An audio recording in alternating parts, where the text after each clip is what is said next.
Noticentro 1, CMI. Carrobomba estuvo 2 horas estacionado en brigada del ejército. Fiscalía dice que todo apunta al ELN. Heridos por carrobomba se recuperan en el hospital Erasmo Meós. 500 millones de pesos de recompensa para identificar autores de atentado en brigada del ejército en Cúcuta.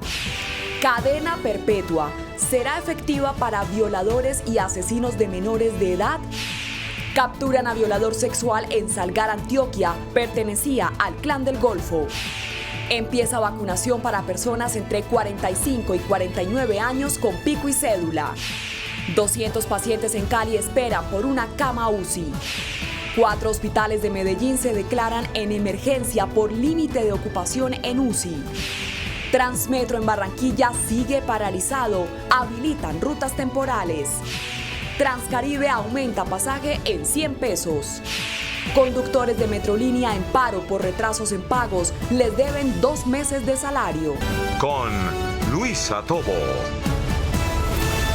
Muy buenos días, bienvenidos a Noticentro 1 CMI. El fiscal general Francisco Barbosa reveló que el carro bomba que explotó en una guarnición militar en Cúcuta estuvo estacionado durante 2 horas en la Brigada 30. Por su parte, el comandante de las fuerzas militares, general Fernando Navarro, removió del cargo a los encargados de la seguridad de esta guarnición. César Melo, muy buenos días. ¿Qué nuevos detalles se conocen de este caso? Luisa, televidentes, así es, muy buenos días. Pues la Fiscalía General de la Nación, acompañada del ministro de Defensa, Diego Molano, y el comandante de las fuerzas militares entregaron este primer balance sobre lo que ocurrió en la guarnición militar donde estalló este carrobomba que dejó 36 personas heridas, incluidas personas de nacionalidad estadounidense. Pues el fiscal general de la Nación dijo que tras analizar este caso se estableció que el vehículo habría estado estacionado al menos 2 horas en las instalaciones de la guarnición militar antes de que explotara. Parqueó el vehículo en un lugar y lo mantuvo hasta las 2:45, repito, de las 12:35 a las 2:45 estuvo parqueada la camioneta en un vehículo. Posteriormente, este sujeto sale de la sede militar 5 minutos después. Y a las 15:01 se produce la primera explosión después de que mueven el vehículo que estaba parqueado frente al dispensario y lo ubican en una zona en donde se encontraban o se encuentran las instalaciones de la estructura de apoyo EDA de la Fiscalía General de la Nación. Por su parte, el comandante de las fuerzas militares anunció medidas contra las personas encargadas de la seguridad de esta guarnición militar y además anunció que en otras instalaciones militares del país también se reforzarán las medidas de seguridad. Relevará de sus cargos a los servicios de la Guardia, al oficial de operaciones, al ejecutivo y segundo comandante y al comandante del batallón de apoyo de servicios para el combate número 30. Por su parte, el ministro de Defensa aseguró que la principal hipótesis sobre el atentado apunta al ELN y dijo que el comando central de esta guerrilla también tendrá que responder por este hecho. Que los miembros del comando central también tendrían responsabilidad en este hecho. Son terroristas y no pueden seguir posando de gestores de paz en el extranjero mientras cometen actos terroristas. A esta hora, un equipo especializado de la Fiscalía se encuentra analizando los explosivos que fueron utilizados en este atentado, acompañado de un equipo del FBI que también analiza este caso dada la nacionalidad de algunas personas que también resultaron heridas en este acto terrorista. Pues esta es toda la información desde Estudios César Melo, Noticentro 1 CMI. César, muchísimas gracias. En otras noticias, a sanción presidencial pasó el proyecto de ley que establece la cadena perpetua para violadores y asesinos de niños. Luisa Fernández, muy buenos días. ¿Y cuál es el impacto de esta medida? Luisa, televidente, buenos días. Este proyecto o la aprobación de este proyecto en el Congreso ha causado polémica entre los simpatizantes de la ley y también entre los profesionales del derecho penal. Pues mientras los simpatizantes celebran la decisión del Congreso de la República, los profesionales en derecho penal aseguran que esta ley es inconstitucional porque viola el artículo 34 de la Constitución que ya se ha estipulado. Sin embargo, también cambia el reglamento del derecho penal que rige en Colombia para tomar medidas como la cadena perpetua. Hemos escuchado las voces de los simpatizantes y también la de los profesionales. El que se meta con un niño la va a pagar, se va a pudrir en una cárcel.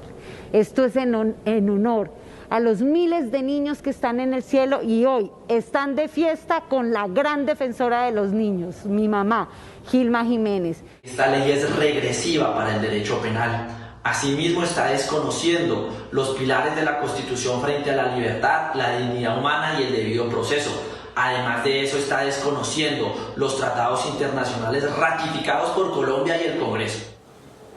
Y aunque el Ministerio de Justicia ha señalado que esta ley, luego de la sanción presidencial, solo se podrá aplicar para las personas que cometan este tipo de delitos contra los menores, luego de, por supuesto, de esa sanción y de una revisión por parte de la Corte Constitucional, según los profesionales en derecho penal, esto abriría una puerta para que casos como el de Rafael Uribe Noguera con la chica o con la niña Juliana Zamboni, que en paz descanse, abriría la puerta para que estos pidan una revisión del caso y bajo el concepto de favorabilidad podrían verse beneficiados. Es lo que dicen expertos en el derecho penal. Sin embargo, también asegura el Ministerio de Justicia que luego de 25 años de dada esta condena, la persona que esté pagándola podrá pedir a un juez que revise el caso para saber si se le quita o no. Son varios puntos que deben tenerse en cuenta sobre esta ley y que por supuesto vamos a saber qué decide el presidente de la República y la Corte Constitucional.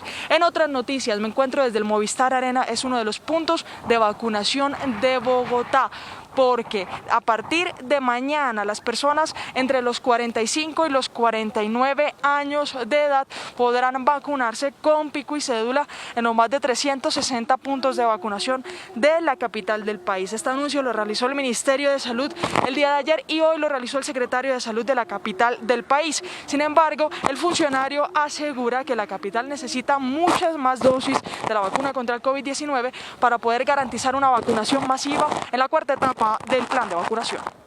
En este momento, Bogotá tiene vacuna a volúmenes de vacunación de 50.000 dosis diarias para vacunar aproximadamente 4 días. Esto es más de lo que hemos tenido en otras ocasiones, pero sigue siendo muy poco, como ustedes saben, como ustedes podrán entender. Quisiéramos contar con ese número de 500.000 de vacunas por semana, que es nuestra capacidad de vacunación. Esto se da mientras la ocupación UCI en Bogotá supera el 97%. Seguimos en el tercer pico de la pandemia y pacientes siguen siendo trasladados a otras ciudades que tal vez ha bajado un poco más la presión en el sistema de salud. Los detalles de esta noticia sobre las 12 del mediodía. Así es, Luisa, muchísimas gracias. Mientras tanto, nuestro país sigue registrando cada día un nuevo récord de personas fallecidas. En las últimas 24 horas se registraron 599 casos. Estilo Vengas tiene el reporte. Stick, muy buenos días.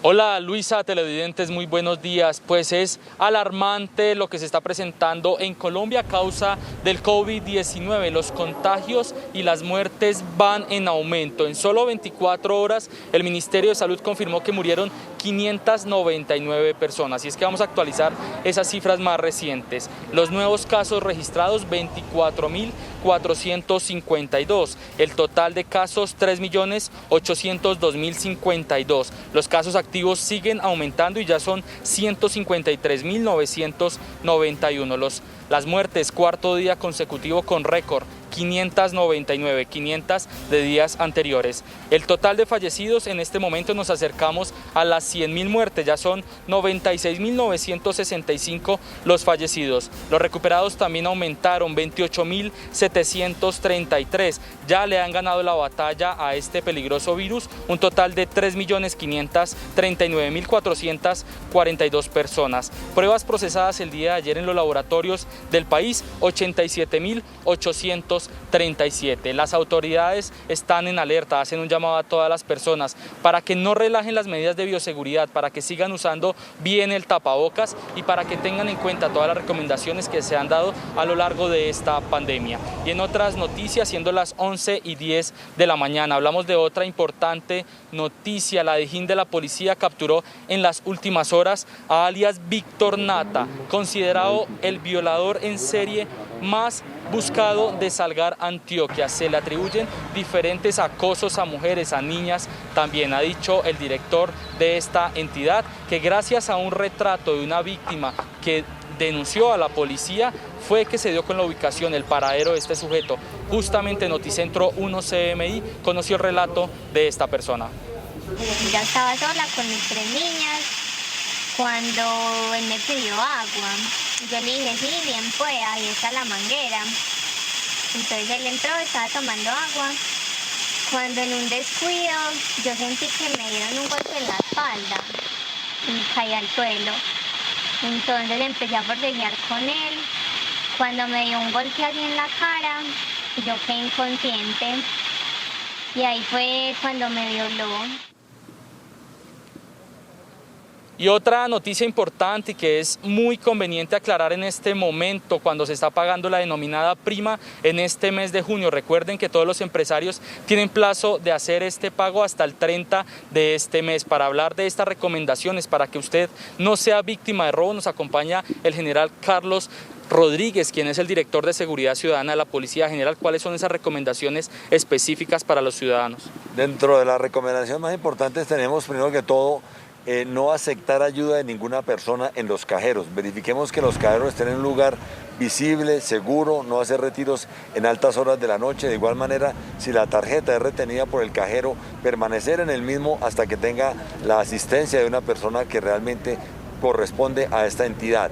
También si vamos a hacer compras en una forma virtual, verificar muy bien a qué empresa estamos adquiriendo estos elementos y de igual manera no guiarnos directamente por esos precios muy económicos porque generalmente puede presentarse una estafa. También, general, los ataques cibernéticos, las personas que hacen compras en línea, ¿qué recomendaciones? Para las compras en línea, por favor, por ningún motivo podemos suministrar la clave. De igual manera, hacer un estudio previo a aquellos lugares que sea una cadena conocida y de igual manera cualquier situación se puede comunicar en la línea 123 y de igual manera el CAI virtual de la Policía Nacional. Muchas gracias, general. Pues algunas recomendaciones muy importantes en medio de este pago de la denominada prima. Más adelante a las 12 del mediodía estaremos ampliando estas 3 informaciones. Por ahora me despido desde el occidente de Bogotá, informó Stig Luengas para Noticentro 1 CMI. Stig, muchas gracias. Y un uniformado de la policía denunció retención ilegal y agresiones en uno de los puntos de bloqueo de Cali.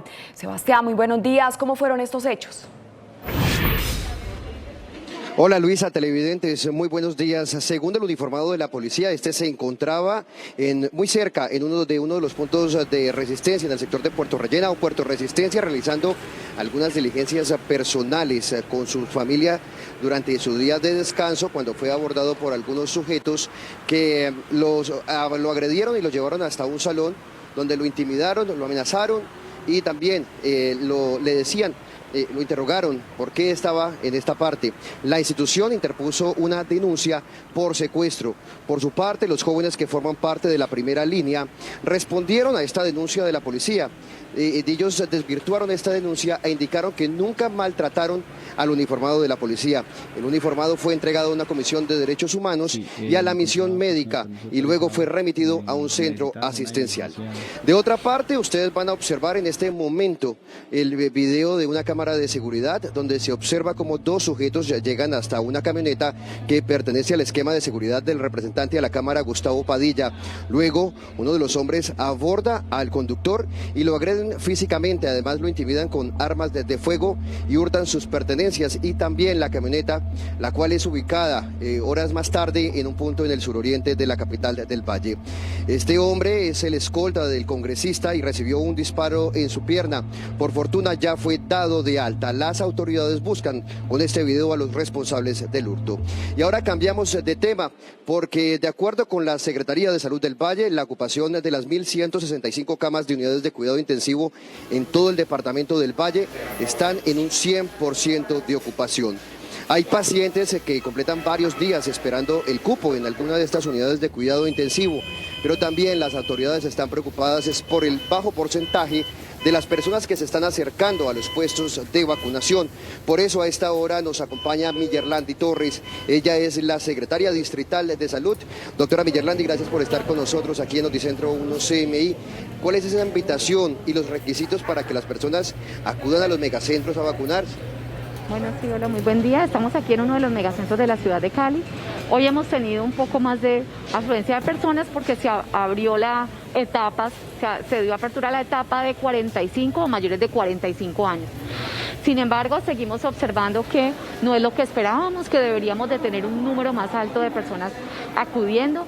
También tenemos que reconocer que esta es una población económicamente activa, que en este momento muchas de esta población pues está en hora laboral y que por eso seguramente se le dificultaría. Por eso es preciso implementar nuevas estrategias, sobre todo un llamado a los empresarios para que permitan que las personas accedan, tengan el permiso para ir a vacunarse, o segundo, hacer campañas entre los empresarios con diferentes gremios para poder llevar la vacuna a los sitios de trabajo.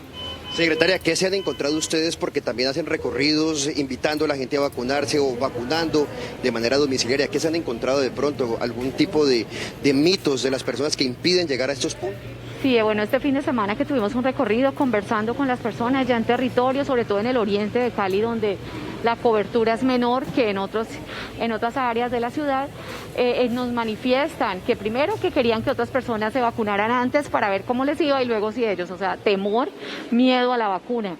Segundo, que tenían problemas de movilidad, de acceso, que no tenían cómo movilizarse, que quedaron encerrados, digamos, por los bloqueos y que ahora estaban pudiendo pues acceder de acuerdo con las estrategias que llevamos. Y tercero, también otros mitos como que les van a inyectar el chip, que sigue circulando ese tema, que en 2 años van a fallecer, que les están vigilando, bueno, en fin, diferentes mitos que esperamos superar con nuevas formas de llegar a esta comunidad, y es que estamos acercándonos con los líderes comunitarios, los presidentes de las juntas administradoras locales y de los barrios para llegar ya a desmitificar o romper con estas barreras culturales y barreras de acceso de movilidad.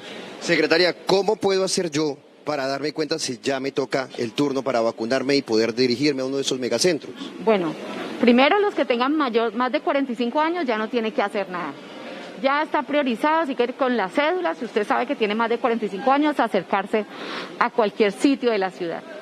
Para el resto de la población de 12 a 44 años, debe de verificarse en la plataforma de Mi Vacuna. Allí es una barrera porque muchas personas, a pesar de que es una población joven, manifiestan que no saben cómo acceder, que no saben cómo descargar la app, que no saben cómo consultarse. Es sencillo, acceden por Google o por cualquier plataforma de internet, buscan Mi Vacuna y allí le van preguntando paso a paso para verificarse si ya tiene derecho. Si usted es hipertenso, si usted es diabético, si tiene problemas de inmunodeficiencia, diferentes enfermedades que fueron aprobadas, que son 28, pueden verificarse, revisar y poder acceder de esta manera a la vacuna para que no pierda la ida y no haga las filas que muchas veces les toca. Ella es Millerlandi Torres, secretaria de Salud Distrital. Gracias por haber estado aquí con nosotros en Noticentro 1 CMI. Por su parte, la gobernadora del Valle, Clara Luz Roldán, le hizo un llamado urgente al Ministerio de Salud para que habilite de las edades desde los 30 años para que puedan acceder a la vacunación. Es por ahora la información desde Cali. Sebastián Bedoya, Noticentro 1. CMI. Sebastián, muchas gracias. Emergencia médica en Antioquia. 13 hospitales se declaran en alerta por fatiga del personal de la salud y límite de ocupación UCI. Yusi Chaparro, muy buenos días. ¿Qué dicen las autoridades de salud? Hola, buenos días. Pese a que las autoridades de salud anunciaron y advirtieron que hay una leve disminución tanto en los contagios como en ocupación UCI, la realidad en los hospitales es otra. En este momento estamos en la IPS universitaria, en donde hay 6 personas en lista de espera, pero son 47 en total en la ciudad. Lo que dicen también las directivas de estos 13 hospitales que manifiestan tener fatiga y cansancio es que muchas de las personas que están llegando a estas unidades de cuidados intensivos no están vacunadas, no hacen todavía parte de esta franja y por eso se complican. A esta hora saludamos a Marta Cecilia Ramírez Urrego, directora de la IPS universitaria. Doctora, buenos días. ¿Cuál es el panorama y la situación? ¿Por qué se declaran en fatiga y en emergencia? Nos declaramos en esta situación porque vemos mucha tranquilidad. Está bien que se active la economía para mitigar el desastre social, pero el autocuidado tiene que ser fundamental. Nuestras unidades de cuidados intensivos llevan 10 semanas llenas, 10 semanas que tenemos pacientes en espera, intubados en urgencias. Entonces, no es que ya tengamos control de la pandemia, estamos en unos niveles de mortalidad muy altos en el país, nos tenemos que seguir preocupando por esto y sobre todo que el personal de la salud ya se siente fatigado, porque desde marzo, abril del año pasado estamos atendiendo una pandemia que no creímos que se prolongara tanto y ya los límites humanos se están mirando en el personal. Algunos de estos médicos han manifestado incluso que quieren renunciar. ¿Y qué pasa con esos pacientes que están en lista de esa UCI pero en urgencia? 19 camas en la ciudad se han cerrado precisamente por falta de personal. Recuerden que tuvimos que apoyar a los intensivistas con médicos internistas y con anestesiólogos. Los internistas ya están muy fatigados porque ellos no estaban tan acostumbrados a estar en unidades de cuidados intensivos. Particularmente en la IPS universitaria nos están faltando 4 internistas porque hemos venido teniendo renuncias de personal. Sin embargo, no hemos cerrado camas porque el pico sigue alto, pero los internistas ya nos dijeron que si no les solucionamos esta situación, pues van a tener que renunciar por fatiga. Muy bien, directora, muchas gracias. Y es que entre otras afectaciones también está el de las manifestaciones, no solamente para los médicos que deben trasladarse a sus lugares de trabajo y se han visto afectados por las marchas, sino también por los pacientes que están en estas UCI, que están alrededor del Parque de los Deseos o de la Resistencia y no han podido recuperarse, pues se desplazan los gases lacrimógenos. En minutos tendremos otras noticias desde Medellín. Así es, Yusi, muchas gracias. Y con esta información vamos a hacer una pequeña pausa, pero al regresar a Noticentro 1 CMI. Transmetro sigue paralizado en Barranquilla. Volvemos.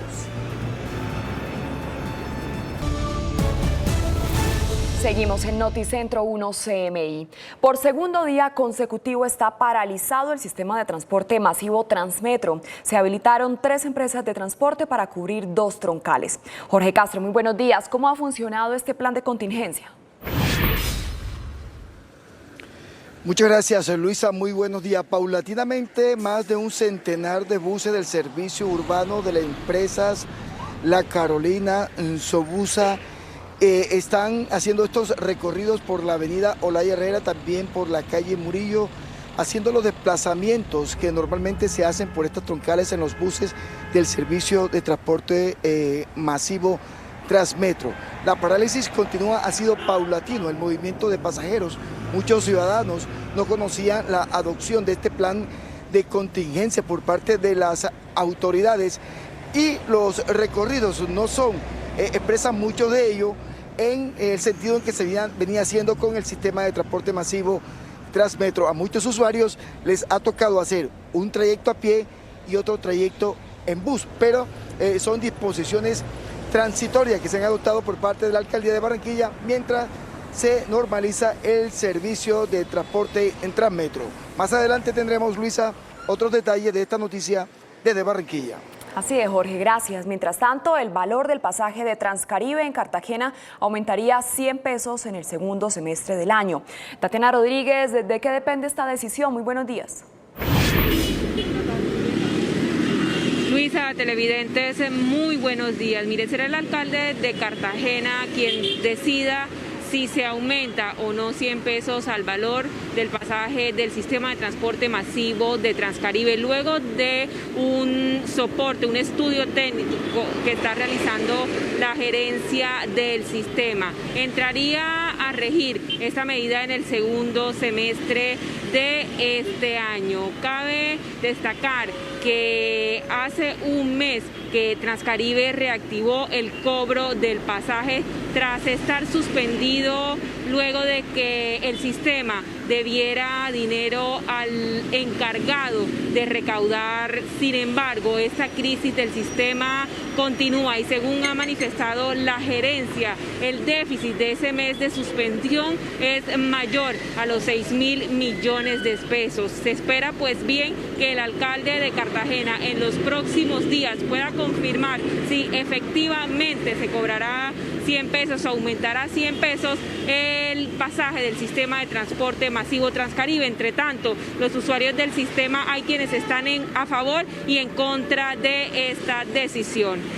Y cambiando de tema, fue asesinado un hombre de 29 años de edad quien se desempeñaba como domiciliario en un atraco en el barrio El Country. Según han manifestado las primeras versiones, este hombre se enfrentó a delincuentes para defender a una persona que se encontraba en el sitio de comidas rápidas. Sin embargo, tras la información brindada por la comunidad y en una rápida reacción por parte de la Policía Metropolitana, se logró la captura del responsable de este hecho. También ha manifestado la policía que se encuentran en la búsqueda de la persona que conducía la motocicleta y que llevaba a este sujeto que acabó con la vida de esta persona, que recibió un disparo en la cabeza y que fue llevado a un centro asistencial donde perdió la vida. Por ahora es toda la información, más adelante ampliación de estas noticias.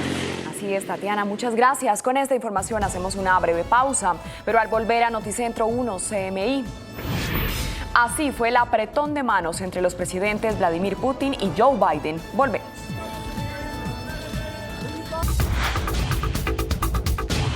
El presidente estadounidense Joe Biden y su homólogo ruso Vladimir Putin concluyeron su primera reunión de alto nivel. China admitió una fuga radiactiva en una de sus centrales nucleares y un superhongo avanza dentro de las salas desbordadas con pacientes COVID en Brasil. Las noticias del mundo en Noticentro 1 CMI. La atención mundial se concentra en el inicio de la primera cumbre entre el presidente estadounidense Joe Biden y su homólogo ruso Vladimir Putin, quienes con un apretón de mano arrancaron el encuentro que viene presidido por una serie de tensiones y cuando las relaciones bilaterales se encuentran en su punto más bajo en años. Ambos mandatarios se encontraron en la Villa Lagrange, donde el presidente suizo Guy Parmelin ofició como anfitrión y donde ambos jefes de Estado se reunieron para tratar temas como los ataques cibernéticos, la intromisión electoral rusa y las violaciones de los derechos humanos como principales temas en la agenda. Sin embargo, ninguno de los dos líderes llegó a Ginebra con ilusiones. Biden busca unas relaciones estables y predecibles, mientras que Putin quiere un diálogo basado en el respeto mutuo, en la igualdad y sin injerencias en los asuntos internos de Rusia. La conversación terminó antes de lo que se esperaba. De hecho, inicialmente se había estimado que el encuentro podría tomar hasta 5 horas. Sin embargo, ambos líderes dieron su propia rueda de prensa por separado. China reconoció que su central nuclear de Taichan sufrió una fuga radioactiva, pese a que inicialmente las autoridades del gigante asiático intentaron ocultar el incidente. Ahora admitieron un alza de la radiactividad en el interior de uno de los reactores provocada por unas 5 barras de combustibles dañadas, las cuales contienen pastillas de uranio y proporcionan la energía que hace funcionar a un reactor nuclear. Aunque aseguran que el aumento de la radiactividad en la planta se ubica en el parámetro reglamentario, pese a la preocupación internacional por el incidente.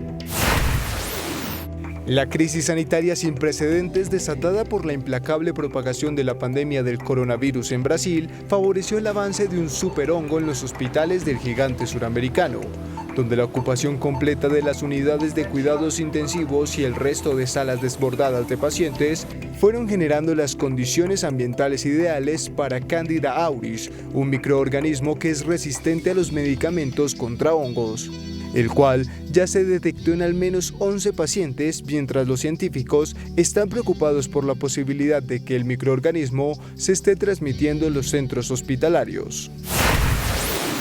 La Unión Europea abrió sus fronteras a Estados Unidos y a otras 5 naciones, ninguna latinoamericana, después de que dio luz verde por la inclusión en una lista de estados seguros desde el punto de vista epidemiológico, cuyos ciudadanos pueden viajar a la Unión Europea por placer y no solo en el marco de un desplazamiento esencial. El bloque comunitario también acordó eliminar la cláusula de reciprocidad para las regiones chinas de Macao y Hong Kong, lo que permitirá la entrada de los ciudadanos procedentes de esas regiones con independencia de que se apliquen o no las mismas condiciones a los europeos que viajen a ellas. Carrobomba estuvo 2 horas estacionado en brigada del ejército. Fiscalía dice que todo apunta al ELN.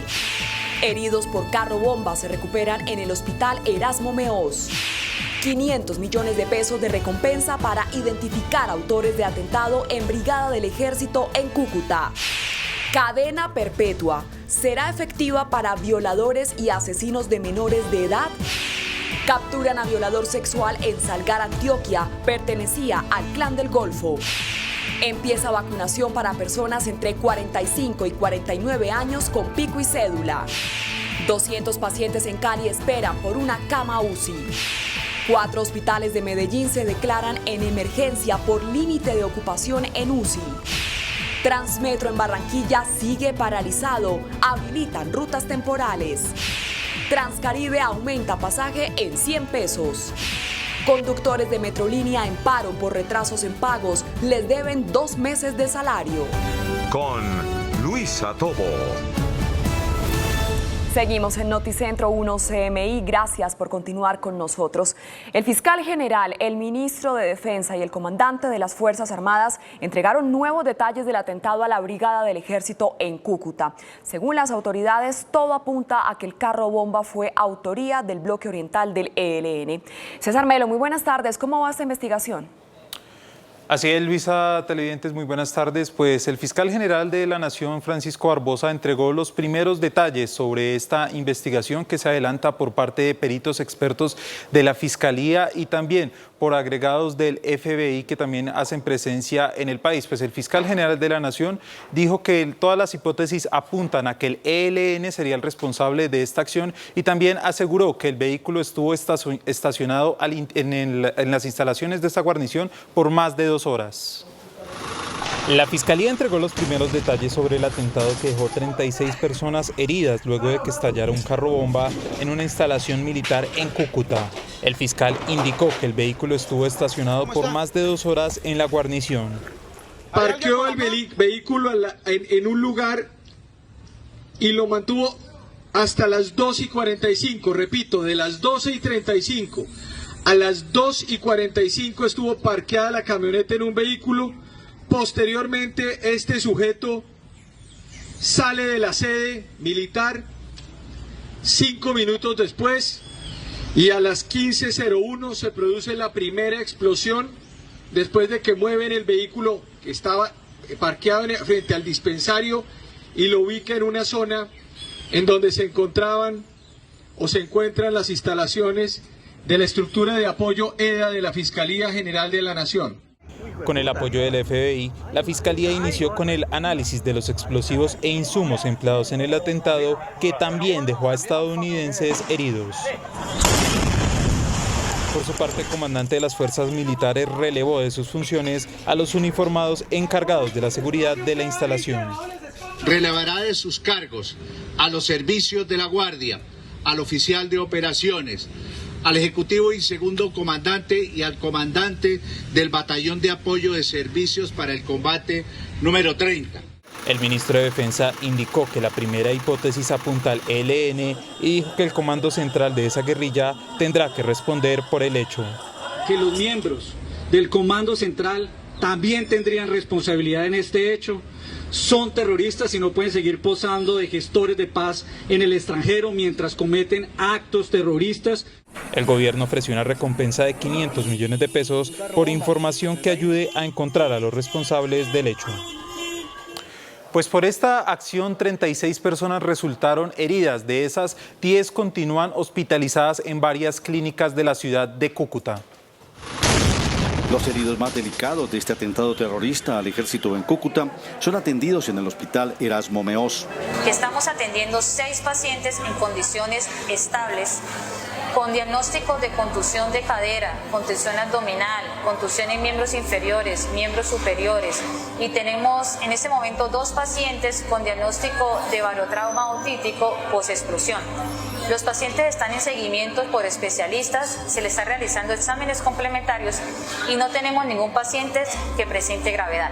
Los familiares de los militares heridos vivieron momentos de pánico al no saber de su estado de salud y a qué centro hospitalario fueron llevados. Escuchamos una explosión ahí al lado de mi casa y entonces pues la verdad no pensé que era un trueno. Cuando yo salí pues no, cuando mi hijo me escribe, yo le escribo y le dice está bien, dice mamá sí, pero no puedo hablar, eso fue todas las palabras que me dijo. No, la explosión y después me llamaron que era en el batallón, pero por aquí fue que me llamaron. Ah, pues él me llamó que vive acá. De los 36 heridos, hay 10 que revisten atención especializada. 9 han sido dados de alta por el momento, que fueron remitidos por aturdimiento.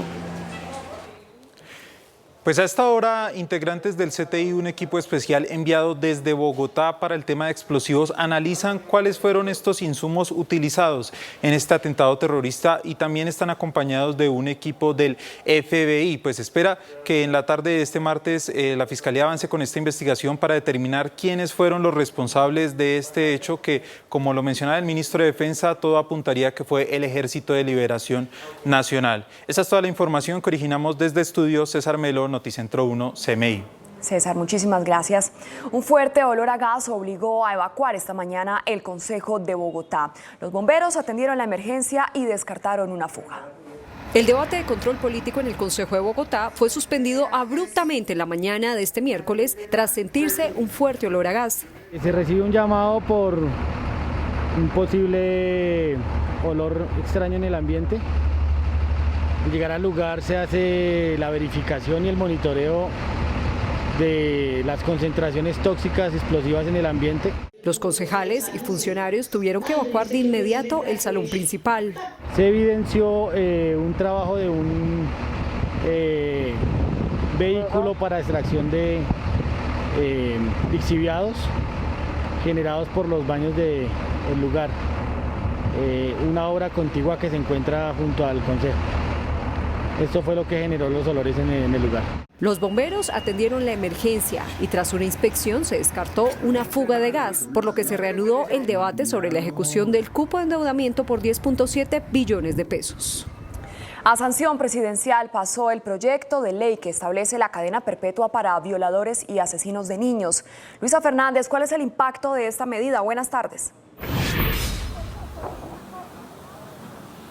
Luisa, buenas tardes. Polémica ha causado esta ley entre los simpatizantes y los profesionales en el derecho penal, quienes aseguran que llevar esta ley al Estado colombiano sería inconstitucional.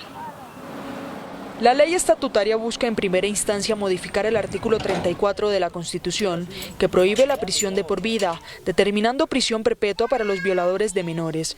Joana Jiménez, hija de la ex senadora Gilma Jiménez y promotora del proyecto años atrás, celebró la aprobación en último debate del Congreso. El que se meta con un niño la va a pagar, se va a pudrir en una cárcel. Esto es en honor a los miles de niños que están en el cielo y hoy están de fiesta con la gran defensora de los niños, mi mamá, Gilma Jiménez. Según el Ministerio de Justicia, la ley aplicaría para quienes cometen delitos luego de la sanción presidencial, no antes, tampoco para victimarios que sean menores de edad. Sin embargo, la decisión alarmó a los especialistas en derecho penal, quienes aseguran que esto iría en contravía con la Constitución. Que esta ley es regresiva para el derecho penal. Asimismo, está desconociendo los pilares de la Constitución frente a la libertad, la dignidad humana y el debido proceso. Además de eso, está desconociendo los tratados internacionales ratificados por Colombia y el Congreso. Para los profesionales, los proyectos deben enfocarse en llevar los casos ante la justicia para bajar los índices de impunidad en estos delitos. Priorizar la justicia, que los jueces puedan fallar en un tiempo determinado y corto, que las investigaciones se realicen en un tiempo muy corto y fundamentados en la realidad de los hechos y protegiendo a los menores de edad.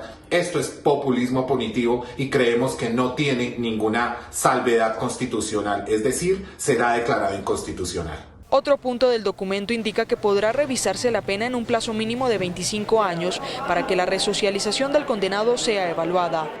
Mientras agudizan los desacuerdos, Medicina Legal informó que entre enero y abril de 2021 se reportaron 5.483 presuntos delitos sexuales contra menores. En otras noticias, mañana en Bogotá iniciará el plan de vacunación para la población entre los 45 y 49 años de edad que no tengan comorbilidades bajo la medida de pico y cédula. Mientras la vacunación en Bogotá se da como una montaña rusa, algunos días con una masiva participación y otros con varios puntos de inmunización muertos, el secretario de Salud anunció que este jueves iniciará la cuarta etapa de vacunación en la capital para la población entre los 45 y 49 años de edad sin comorbilidades, bajo la medida de pico y cédula. Para el proceso, el funcionario le pidió al gobierno mayor flujo de dosis. En este momento, Bogotá tiene vacuna a volúmenes de vacunación de 50.000 dosis diarias para vacunar aproximadamente 4 días. Esto es más de lo que hemos tenido en otras ocasiones, pero sigue siendo muy poco, como ustedes saben, como ustedes podrán entender. Quisiéramos contar con ese número de 500.000 de vacunas por semana, que es nuestra capacidad de vacunación. Entre tanto, la ocupación UCI ha registrado una leve baja durante esta semana. La unidad total está en un 95.7% y la de COVID en un 97.1%, aunque el número de muertos asciende de manera escalofriante. La última cifra es de 178 decesos. Podemos empezar a bajar en ocupación de UCIs y no vamos a bajar en el número de fallecidos, porque ese comportamiento de esa curva se demora 1 o 2 semanas para acompañar el de unidades de cuidados intensivos. El distrito anunció que financiará proyectos de investigación sobre el COVID-19 hasta por 2.000 millones de pesos. En otras noticias, el funcionario o el secretario de Salud confirmó que está del distrito alegre por la suspensión temporal de las marchas realizadas por el Comité del Paro. Esto va a disminuir sin duda la ocupación en UCI, los contagios y muchos días después los números de muertos por día. Es la información que registramos desde la capital del país. Luisa Fernández, Noticentro 1 CMI. Luisa, muchas gracias. Colombia sigue registrando cada día un nuevo récord de personas fallecidas. En las últimas 24 horas se registraron 599 casos. Stig Luenga nos tiene el reporte. Stig, buenas tardes. Hola Luisa, televidentes, muy buenas tardes. Pues siguen siendo drásticas las cifras y muy alarmante las cifras que se están presentando de contagios y de muertes a causa del contagio por COVID-19. En el último informe, el Ministerio de Salud confirmó que murieron 599 personas. Es la cifra más alta en medio de toda la pandemia y es el cuarto día con una cifra tan alta. Por cuarto día consecutivo, Colombia rompió récord en su cifra de fallecidos diarios. 599 personas murieron a causa del contagio con COVID-19. A la fecha han perdido la vida por esta enfermedad 96.965 personas. Los contagios también aumentaron con otros 24.452. A la fecha han contraído el virus 3.802.052 colombianos. Los casos activos también aumentaron a 153.991. Las muertes más recientes se presentaron en Bogotá con una cifra récord de 178 fallecidos, en Antioquia con 61 y en Cundinamarca con 58. Los recuperados también aumentaron con otros 28.733. A la fecha ya le han ganado la batalla al virus 3.539.442 colombianos. Las pruebas procesadas el día de ayer fueron 87.837. Este ha sido el comportamiento del virus en los últimos 4 días. El 12 de junio con 29.998 contagios, 577 muertes. El 13 de junio con 28.518 contagios, 586 muertes. El 14 de junio con 24.376 contagios, 588 muertes. Ayer con 24.452 contagios, 599 muertes. 12 y 14 de la tarde, en las últimas horas, la Dijín de la policía capturó a alias Víctor Nata, un violador en serie que operaba en Salgar, Antioquia. Según las autoridades, era el más buscado en este sector porque también pertenece al Clan del Golfo. La Dijín de la policía capturó a un integrante de la subestructura suroeste antioqueño del Clan del Golfo en el municipio de Salgar, Antioquia. Con armas de fuego y cortopunzantes, Víctor Alfonso Galeano Arboleda, conocido en el mundo delincuencial como Víctor Nata, en el municipio de Salgar, Antioquia, intimidaba y coaccionaba a sus víctimas, a quienes agredía física y sexualmente. Es así que mediante un operativo se da con su captura, donde se responsabiliza de varios hechos de abuso sexual. Víctor Nata se dedicaba a ubicar, seguir, acosar y abusar sexualmente a mujeres de la zona, a quienes una vez sometía, les practicaba toda clase de vejámenes. Yo estaba sola con mis 3 niñas cuando él me pidió agua. Yo le dije, sí, bien pues, ahí está la manguera. Entonces él entró, estaba tomando agua. Cuando en un descuido yo sentí que me dieron un golpe en la espalda y caí al suelo. Entonces empecé a forcejear con él. Cuando me dio un golpe así en la cara, yo quedé inconsciente. Y ahí fue cuando me violó. En el proceso investigativo se realizaron actividades judiciales tales como retratos hablados. La captura se dio en zona urbana del municipio de Salgar, Antioquia, en el parque principal, por el delito de acceso carnal violento, lo que se suma a 2 órdenes de captura con las que ya contaba por los delitos de feminicidio en el grado de tentativa y deserción.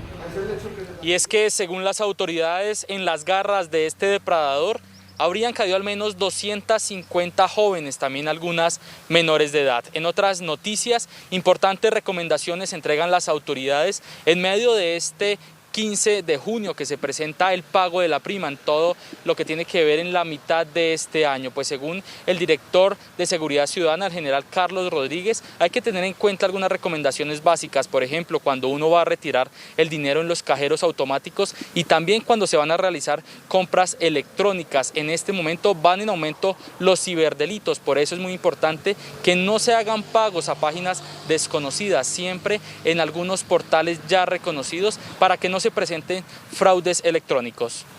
Los amigos de lo ajeno están al acecho en Colombia y no es para menos. En el país las empresas legalmente constituidas suelen entregar la tan anhelada prima de mitad de año. Este valor corresponde al pago de 15 días por semestre elaborado y se debe cancelar máximo hasta el 30 de junio. Revise con antelación el cajero automático que va a utilizar. Verifique que no haya algún elemento extraño que dificulte el normal desarrollo de la transacción. Evite utilizar cajeros automáticos que estén ubicados en sitios aislados o a altas horas de la noche. Por eso es importante que tenga en cuenta las recomendaciones de las autoridades. La modalidad de robo más frecuente es la marcación de personas en cajeros o bancos. Por eso evite que su prima quede en manos de los delincuentes.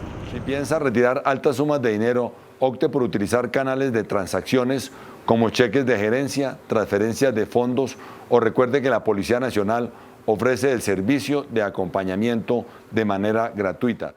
Otro de los robos más frecuentes se presenta en línea, ataques cibernéticos donde desocupan sus cuentas de nómina. Para esto cambie frecuentemente de clave y no realice operaciones y transacciones en páginas desconocidas.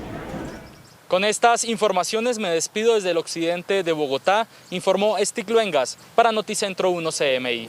Stig, muchas gracias. Con esta información hacemos una pequeña pausa, pero cuando volvamos a Noticentro 1 CMI, les contamos por qué 13 hospitales de Medellín se declaran en emergencia. Volvemos. Seguimos en Noticentro 1 CMI. La Policía Metropolitana de Cali denunció el secuestro y agresión a un uniformado en uno de los puntos de bloqueo. Sebastián, muy buenas tardes. ¿Cómo sucedieron estos hechos? Hola Luisa, televidentes, muy buenas tardes. Según el uniformado de policía, se encontraba adelantando algunas diligencias personales, aprovechando su día de descanso en compañía de familiares muy cerca a uno de los puntos de bloqueo en el oriente de la capital del Valle, cuando fue abordado por sujetos que lo retuvieron por algunas horas. Pero por su parte, algunos integrantes de la primera línea desvirtuaron esta información, aseguraron que las pertenencias del uniformado se las entregaron cuando fue también entregado a una comisión de derechos humanos y de la misión atención médica. Además, advirtieron que ellos no lo secuestraron y que no lo lesionaron. Esta es la historia.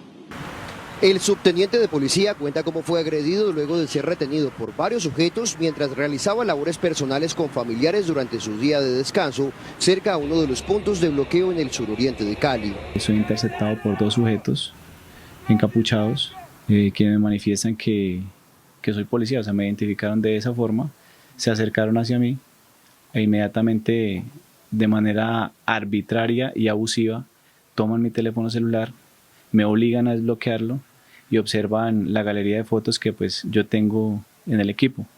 Inmediatamente sucede eso, inmediatamente llaman a más personas, llaman a un aproximado de 50, 60 más o menos encapuchados del sector de Puerto Rellena, quienes me intimidan con arma de fuego y arma cortopunzante, me sostienen sobre el cuello, ultrajándome, me despojan de mis pertenencias, billeteras, celulares, reloj.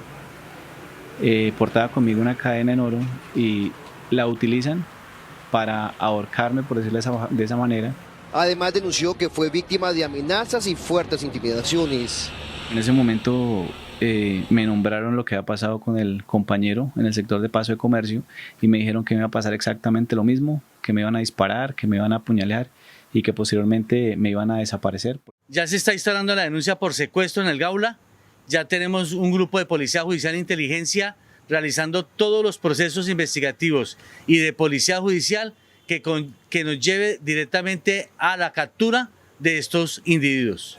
Por su parte, desde el punto de resistencia desvirtuaron la denuncia e indicaron que el uniformado no fue maltratado.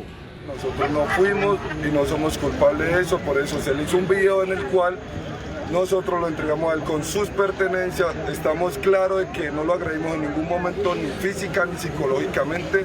El policía fue llevado a un centro médico para la valoración de sus lesiones. En otras noticias, a continuación ustedes observarán el momento en que 2 sujetos se acercan a una camioneta que pertenece al esquema de seguridad del representante de la Cámara, Gustavo Padilla, del Partido Conservador. Un tercer hombre aborda al conductor, quien es el escolta de este congresista, y luego hurtan sus pertenencias mientras lo intimidan con armas de fuego. Luego la víctima es sacada del vehículo, recibió un disparo en una de sus piernas y luego fue llevado hasta la Fundación Valle de Lili, donde ya fue dado de alta y se encuentra fuera de peligro. No solamente hurtaron las pertenencias, sino también la camioneta de este congresista y luego fue hallada abandonada en el suroriente de la capital del Valle del Cauca. Lo que ha dicho hasta el momento el congresista es que este escolta se encontraba recogiendo a su hija, quien por fortuna no salió en ese momento y se encontraba en el colegio. Este video es pieza clave para las autoridades que buscan a los responsables de este impactante hurto que quedó en un video de seguridad. Y finalmente es bastante preocupante la ocupación de las camas de unidades de cuidado intensivo en el Valle del Cauca. Además, la gente no está acudiendo a los centros de vacunación en el departamento. Nos encontramos en Hospital de Jumbo, La Buena Esperanza, y requerimos urgentemente una cama UCI. Ese es el clamor de la familia de Fauniel Gómez, de 69 años. Y como él, otros 200 pacientes están a la espera del cupo en una unidad de cuidado intensivo en una de las 1.165 camas habilitadas en el Valle del Cauca, cuya ocupación está en el 100%. Tenemos pacientes ubicados en la baja complejidad con urgencia de pasar a la mediana y la alta, y pacientes en la alta esperando unidades de cuidados intensivos. No tenemos forma de sacar pacientes porque todo el país está en alerta roja. Otra de las preocupaciones que tienen las autoridades es este panorama en los megacentros de vacunación. Por eso han hecho un llamado al Ministerio de Salud para que autorice inmunizar a las personas desde los 30 años. Hoy, el mayor número de contagios está entre 30 y 50 años y de igual forma se ha incrementado en un 50% el número de personas que han muerto entre 30 y 50 años. Y mientras algunos luchan por su vida esperando una unidad de cuidado intensivo, otros siguen logrando vencer el COVID-19. Con aplausos del personal de la salud, son dados de alta, como este paciente de 50 años que estuvo por 23 días intubado en una clínica de la ciudad. Estuve intubado 22 días por COVID-19 y fue bastante traumático, pero yo te estoy invitando hoy, soy un sobreviviente del COVID, COVID-19, que por favor vayas y hagas tu vacunación. La gobernación, la alcaldía tiene todos los centros de atención, de vacunación. A la fecha, en el departamento hay 825 pacientes en UCI por COVID-19, 325 con otras patologías. Van 9.292 fallecidos por problemas asociados al coronavirus y 263.307 recuperados. Los megacentros de vacunación son 14 en toda la capital del Valle. Ellos comienzan su funcionamiento a partir de las 8 de la mañana. Algunos van hasta las 3 o 4 de la tarde, incluidos los fines de semana. La información completa se puede encontrar en las redes sociales de la Secretaría de Salud Municipal. Y escuchen esto, a la fecha, 1.217.700 personas en el Valle del Cauca ya han sido inmunizadas, de las cuales 747.421 personas corresponden a Cali. Es importante también que las autoridades de salud sigan reiterando el llamado a todas las personas para que no ignoren las normas de autocuidado, especialmente el uso de tapabocas y el lavado de manos, y por supuesto acompañar a todos nuestros adultos mayores a los puntos de vacunación. Recuerden que ya todas las personas mayores de 45 años se pueden inmunizar aquí en cualquiera de los megacentros de la ciudad. Es por ahora la información desde Cali. Sebastián Bedoya, Noticentro 1, CMI. Sebastián, muchas gracias. Emergencia médica en Antioquia. 13 hospitales se declaran en alerta por fatiga del personal de la salud y límite de ocupación UCI. Yossi Chaparro, buenas tardes. ¿Qué dicen las autoridades de salud? Hola, buenas tardes. Las autoridades de salud explicaron que ha habido una leve disminución tanto en el número de contagios, recordemos que hace unas semanas la ciudad tenía un pico, y también en el número de pacientes en lista de espera. Anteriormente eran cerca de 100, 120, ahora hay 47, pero los hospitales aseguran que sigue siendo alta la ocupación UCI. Eso se debe en su mayoría a que las personas que están llegando a esas unidades de cuidado intensivo son mayores de 50 años, que no se han vacunado porque no han querido hacerlo, o personas menores que aún no les corresponde este turno. También los directivos de los hospitales manifiestan que no solamente es el colapso en la ocupación de estas unidades de cuidados intensivos, sino también la fatiga que tiene el personal médico, pues llevan cerca de un año atendiendo estos casos COVID y notan un relajamiento en la ciudadanía. Son 13 los hospitales y clínicas de Medellín los que se declaran en emergencia por ocupación total en UCI, que llegó al límite. Algunos ya no tienen cupo para un paciente más. Porque si mantenemos 40, 60 pacientes por ubicar en una UCI, realmente eso es lamentable, porque cada día que estos pacientes se demoran para llegar a una UCI, ese paciente se complica más. Y ese paciente tiene menos posibilidades de superar la pandemia. No olvidemos que por cada 2 pacientes que se intuban en una UCI, se muere uno. Además, se declaran en alerta por fatiga del personal médico. Llevamos 10 semanas realmente llenos. Todos los hospitales y clínicas juntos queremos manifestar que ya llegamos al límite de la fatiga, que el personal está fatigado por la carga emocional, está fatigado por las largas horas de trabajo. Llevamos mucho tiempo extendiendo las jornadas laborales, y fuera de eso sentir que la comunidad no se cuida, que la comunidad se aglomera. Por su parte, el alcalde de Medellín, Daniel Quintero, explicó que la ocupación UCI en la ciudad está entre el 94 y el 96%, cifra que consideran estable, y que la mayoría de pacientes UCI son personas no vacunadas. Un hospital puede llegar a una ocupación alta o muy alta, pero lo importante es el sistema completo. El sistema completo está en rangos normales, pero hay otra razón adicional por la cual no hay ninguna posibilidad de cierre, y es que las personas que están entrando a cuidados intensivos son mayores de 50 años que no están vacunados. Entonces ya también es de la responsabilidad del ciudadano. Decenas de pacientes viven un drama en urgencias de hospitales. Medellín hoy tiene una ocupación del 96% y 47 personas están en lista de espera por una UCI. Las autoridades también explican que continuará el plan de reactivación económica en la medida que se avance con la vacunación. Esto desde Medellín. Yossi Chaparro, Noticentro 1 CMI. Feliz tarde. Yusi, muchas gracias.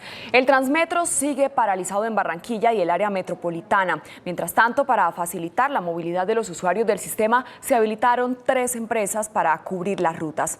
Jorge, muy buenas tardes. ¿Cómo ha funcionado esto? Muchas gracias, Luisa. Muy buenas tardes. Ha funcionado con algo más de 100 buses del servicio urbano, pero solamente en las troncales Murillo y Olaya Herrera, es decir, sin cumplir el recorrido 100% que tienen las diferentes rutas de Transmetro. Como no sucedía hace 13 años, los buses urbanos volvieron a circular este miércoles por las avenidas Murillo y Olaya Herrera. La oficina del área metropolitana ofreció como alternativa a los usuarios 3 empresas que ocuparán estas troncales mientras persista la protesta de los concesionarios. Milciades Ramos es un vigilante de un edificio en el norte de Barranquilla. Fue uno de los beneficiados parcialmente con esta solución temporal. Vive en el sur. Ayer le tocó caminar más de 5 kilómetros bajo el inclemente clima de Barranquilla. Hoy debió hacer un tramo a pie y otro en uno de los buses del plan de contingencia. Yo salí igual con la idea de venirme a pie.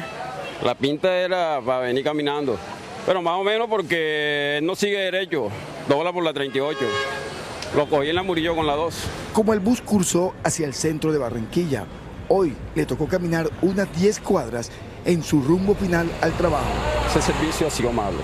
El servicio de Transmetro lo invitaron, la alcaldía lo inventaron en Barranquilla con la idea del desarrollo de Barranquilla, pero yo no lo estoy viendo como el desarrollo de Barranquilla, yo lo estoy viendo como porque cuando el Transmetro no hay, quedamos varados en la Murillo, por lo menos. Yo ayer me llegó una sorpresa.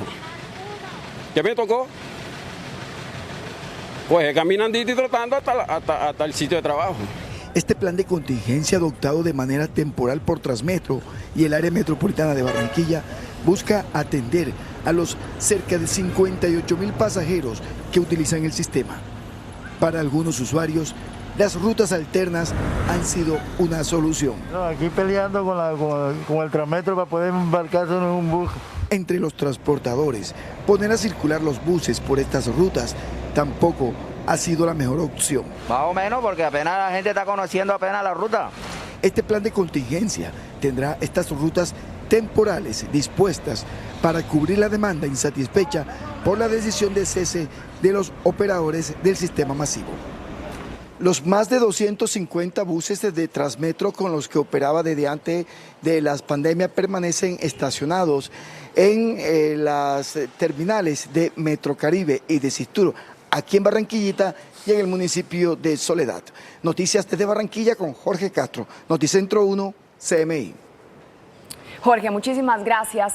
Y el valor del pasaje de Transcaribe en Cartagena aumentaría 100 pesos en el segundo semestre del año. Tatiana Rodríguez, ¿de qué depende esta decisión? Muy buenas tardes.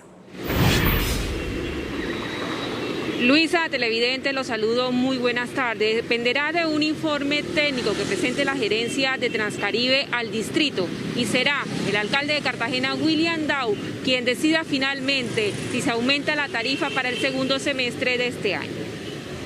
Pese a que el sistema de transporte masivo Transcaribe reactivó el cobro en las estaciones luego de estar un mes gratis por la deuda con el operador encargado del recaudo, la crisis continúa y debido a eso el distrito estudia subirle 100 pesos al valor del pasaje. La verdad, hay que mirar varios aspectos porque hay que mirar de pronto las personas que tienen la posibilidad de pagar, de pronto que esos 100 pesos no represente nada. Pero habrán otras personas que de pronto no tienen esa posibilidad, entonces hay que mirarlo. A mí me parece que es una medida incorrecta y abusiva, puesto de que el sistema de transporte es un sistema que es insuficiente para la ciudad, para cubrir la necesidad de transporte de la ciudad. Según la gerencia del sistema, el déficit ocasionado por la suspensión del servicio se estima en más de 6.000 millones de pesos, por lo que se hace necesario subir el valor a la tarifa al usuario para el segundo semestre del año. Yo pienso que sí, porque eso es una de las garantías que nosotros tenemos. No hay ningún problema. El equipo técnico de Transcaribe manifestó que se encuentra realizando los estudios que soportarían la decisión y será el alcalde de Cartagena quien determine si se aplica o no la medida, con el fin de evitar la crisis que ha aumentado en el último año. Y en otras noticias fue asesinado una persona que se desempeñaba como domiciliario en el barrio El Country. Según las primeras versiones, la víctima, identificada como Antonio Berrío Díaz, de 29 años de edad, se enfrentó a delincuentes con el fin de evitar un hurto a una cliente que se encontraba en un lugar de comidas rápidas. Recibió un disparo en la cabeza por parte de delincuentes. Posteriormente fue llevado a un centro asistencial en donde falleció. Según las autoridades, luego de información por parte de la comunidad y de un plan candado realizado, fue capturado uno de las personas que intervino en este homicidio contra esta persona. Fue puesto a disposición de la Fiscalía General de la Nación. Asimismo, ha manifestado la Policía Metropolitana de Cartagena que el capturado tiene antecedentes, anotaciones judiciales por el delito de hurto, porte ilegal de armas de fuego y lesiones personales. La comunidad en el barrio El Country ha pedido mayor presencia por parte de las autoridades, teniendo en cuenta que es un lugar bastante solo y según la comunidad muy poco se ve la presencia por parte de los uniformados. Asimismo, ha manifestado la autoridad que se encuentra en la búsqueda de la persona que manejaba la motocicleta. Por ahora es toda la información desde Cartagena. Tatiana Rodríguez para Noticentro 1 CMI. Feliz tarde. Tatiana, muchas gracias. Y 140 conductores de un operador del sistema de transporte masivo de Bucaramanga Metrolínea entraron en cese de actividades porque llevan varios meses sin recibir su salario. Eduardo Herrera, ¿cuál es la situación hasta ahora? Buenas tardes. Luisa, televidentes, buenas tardes. En este momento el sistema de transporte masivo Metrolínea está funcionando con un 45% de su flota. Esto debido a un cese de actividades por parte de los conductores del operador Movilizamos. A la aguda crisis por la que está pasando Metrolínea, por la disminución de pasajeros y las serias afectaciones que han sufrido sus estaciones en medio de las protestas, hoy los conductores del operador Movilizamos cesaron actividades. Los compañeros ya decidieron que están cansados. 3 quincenas y ya hoy es 16 y arrancamos para la cuarta.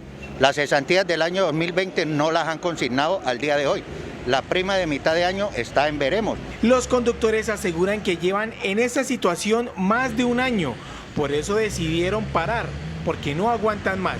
La empresa no entiende que nosotros tenemos familias que mantener, tenemos esposa, tenemos hijos y realmente no hemos podido, no podemos, ya no dimos más, ya no somos capaces más. Como siempre, lo más afectados son los usuarios, quienes han tenido que ingeniárselas para llegar a sus sitios de trabajo. Que no podemos llegar a tiempo al trabajo, se nos complica, en el caso mío que tengo que hacer transbordo, me es complicado porque me toca coger mototaxi y ahorita con tanta inseguridad y tanta cosa que hay, pues corre uno siempre riesgo y pues se ve uno afectado. Tengo que venir acá a Lagos porque voy para Piedecuesta a hacer un trabajo.